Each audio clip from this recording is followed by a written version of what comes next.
Hello, YouTube friends. It is time.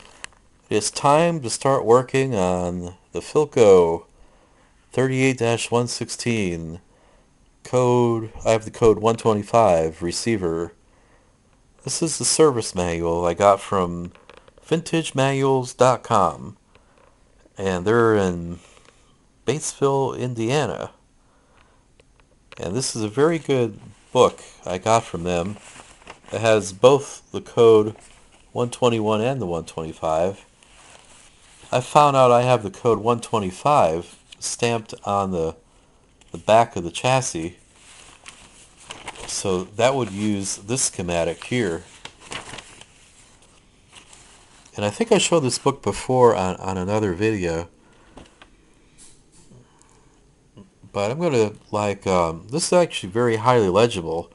I wanted to show you this manual because this guy who does these does a very good job on the scan. He has a good machinery and good scanner, and it's very clear on the schematic.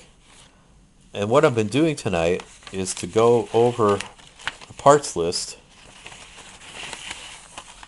for the code 125, and I'm going through all the capacitors at this time, and I go through and I count like how many .05s are used, and I found out there's 10 used, and I ordered something like maybe 13 of them, maybe 14.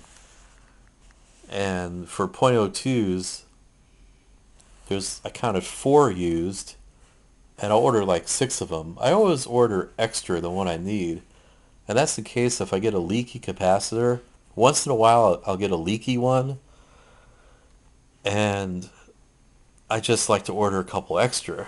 And they're pretty common numbers anyway. I could always use it in another radio. And this radio uses a lot of electrolytics. Uses 1, 2, 3, 4, 5, 6, 7 electrolytic capacitors in it. Just like quite a bit. 8, 8, 6, 8, 10, 8, and another 8. So that's going to run the cost up getting these, because I like getting the better grade. You know, I may get like Vichy or like a better grade, instead of using maybe like some off-brand Chinese brand. I'll get something maybe like from Mouser I like to use, or Newark Electronics. So that's what I'm doing now, and then I'm going to go through all the resistors, and I have a bunch of resistors left over from my 3 other radios I fixed. So I'm going to inventory all those resistors I got, and I usually buy those in like packs of 5. So I got to inventory those and see what I need to get on resistors. So that makes it a little more complicated to get the resistors. I may have some that I can already use. And then I went through the tubes it uses. This radio receiver uses 15 tubes, which is like a lot. But it's a massive chassis and all that. But I don't even think I have, the only tubes I have are the 6L6Gs. I bought a match set like about 2 years ago. I got a good deal on those. And that's like when I repair radios, I look at all the different parts I need. And these were like expensive, the 6L6, but I got a good deal on the match set, so I got them a couple years ago. And I don't have any of these like 6U7Gs. These are like, in 1938, I guess they were coming out with newer tubes to use, because they had great advancements like every year on tubes. And this was, I guess, more like the next generation to use, 6U7. What I like to do is get a complete set of tubes. And I usually find out like the tubes are good, but say if I have like in the Philco radio I had 11 tubes in that, and I think 2 of them were bad.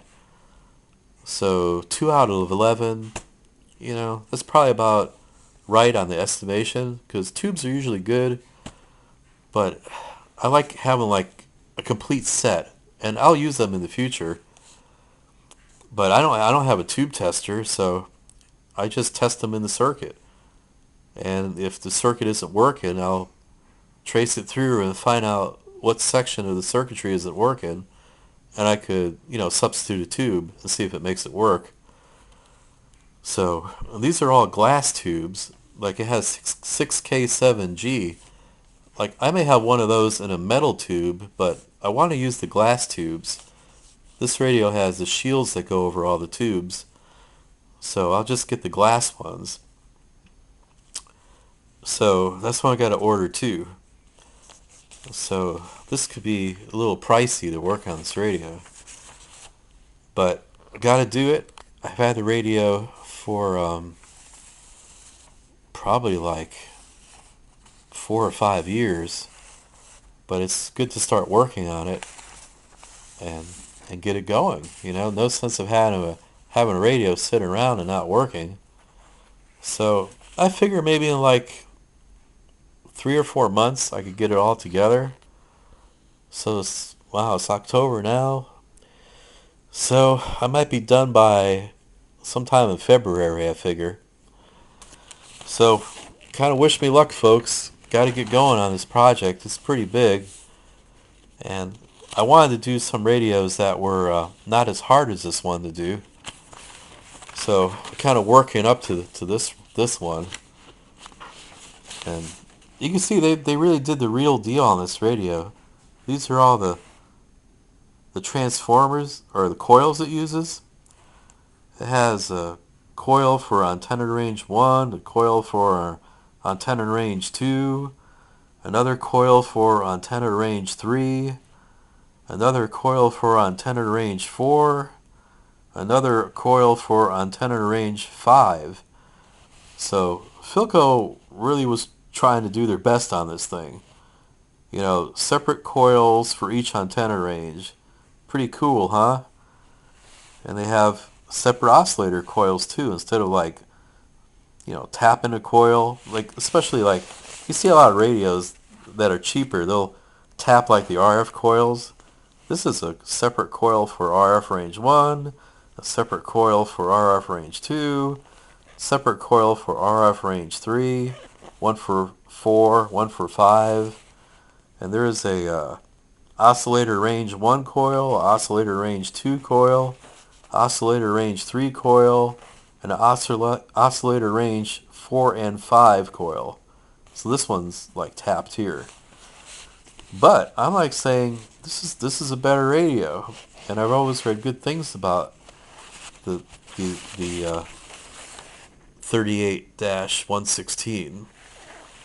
And it's a big guy, and it has magnetic tuning in it, and the push-pull audio with 6L6 beam tubes, and it claims 15 watts of undistorted output.